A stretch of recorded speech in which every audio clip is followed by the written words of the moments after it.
السلام علیکم ورحمۃ اللہ۔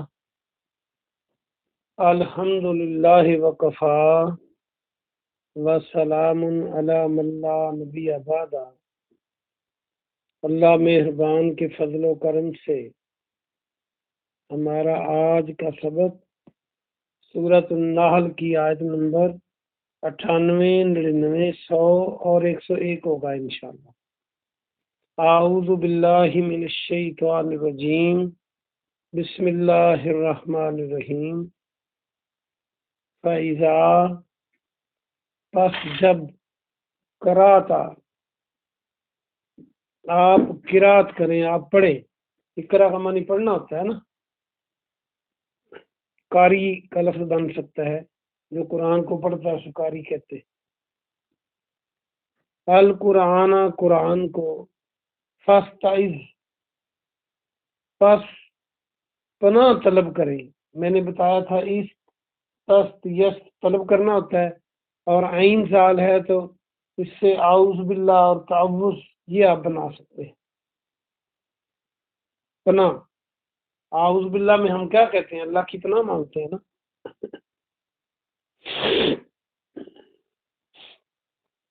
باللہ، اللہ کی، من الشیطان الرجیم، شیطان مردود سے۔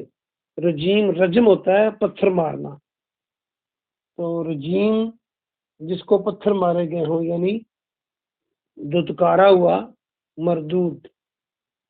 محاورہ ترجمہ دیکھیں، جب آپ قرآن پڑھیں تو اللہ کی پناہ شیطان مردود سے طلب کریں، تو شیطان مردود سے اللہ کی پناہ طلب کریں، یعنی اس کے شر سے۔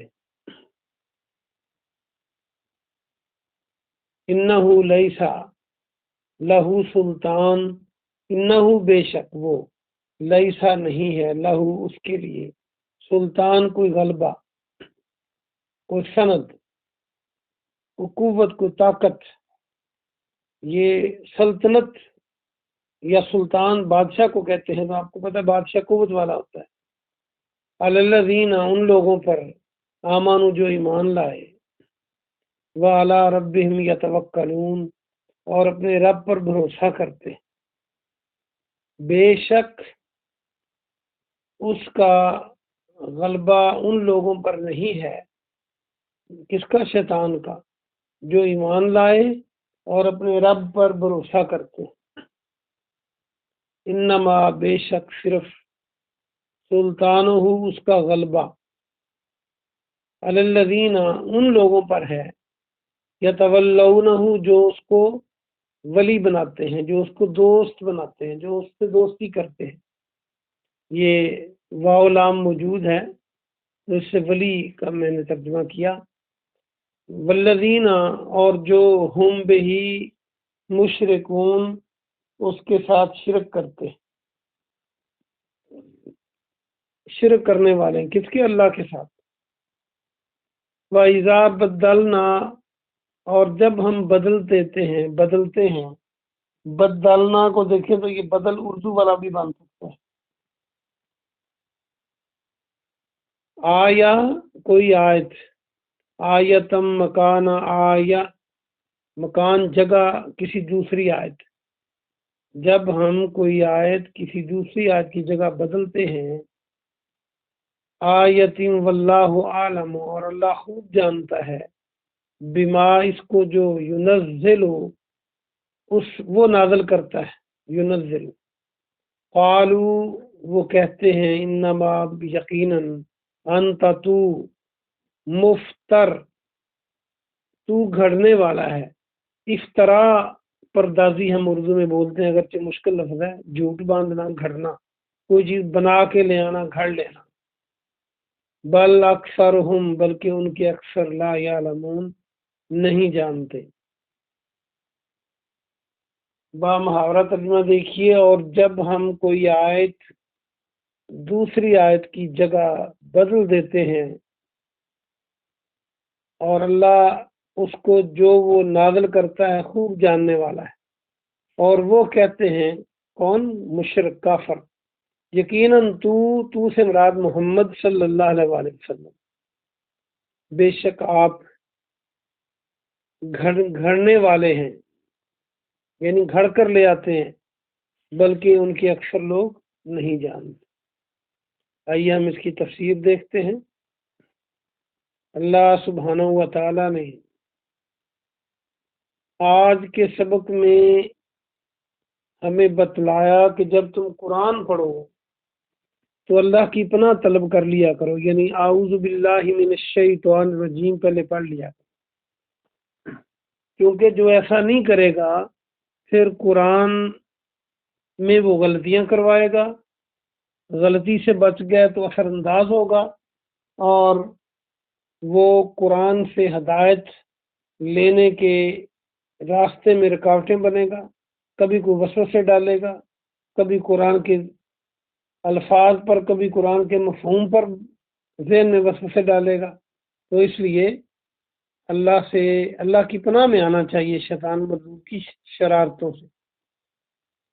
آگے فرمایا کہ بے شک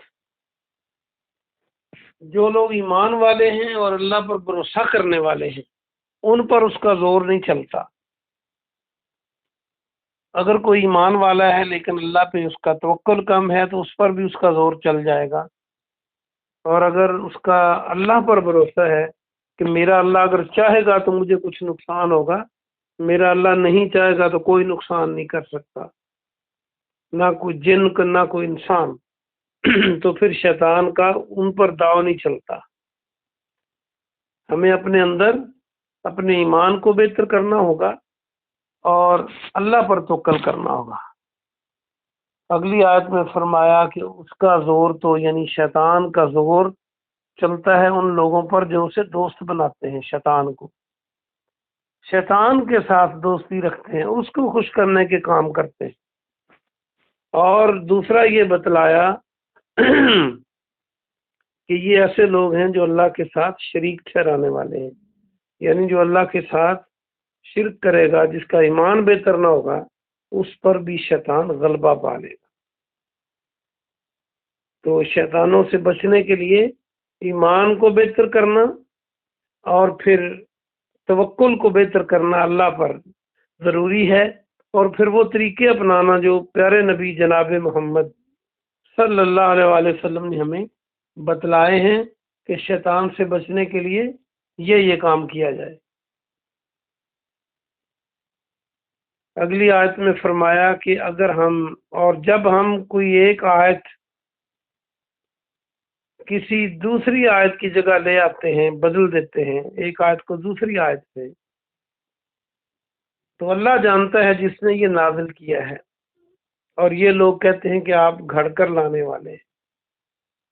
آج کے دور میں بھی کئی لوگ کہتے ہیں نعوذ باللہ، اپنے فلسفے کے زور پر کہتے ہیں کہ کیا نعوذ باللہ اللہ کو اتنا پتہ نہیں تھا کہ یہ آیت بدلنی پڑ جائے گی، تو اس نے نازل کیوں کی؟ اپنے ذہن سے ایسے ایسے سوال بنا کے گمراہی کی طرف جاتے ہیں۔ تو اللہ فرماتا ہے جس نے نازل کیا اسے خوب پتہ ہے، لیکن اللہ جب کوئی آیت بدلتا ہے، اس کے دو معنی مفسرین نے مشہور معنی کیے ہیں۔